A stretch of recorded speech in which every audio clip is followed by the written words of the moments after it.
In front of me is Honor 600, and today I would like to show you how you can use voice typing in Microsoft Keyboard.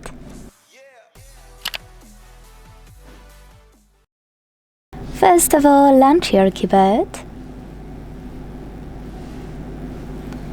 And then, if you don't see microphone icon, click on this one at the top left corner. Following that, use this microphone. And once you click on it, start typing.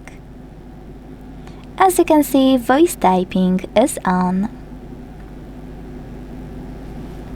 If you want to stop, you need to use the same button. You can use it to switch on or off voice typing.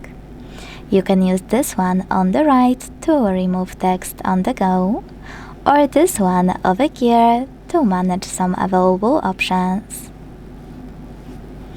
If you want to go back to standard keyboard, click on this arrow at the top left corner.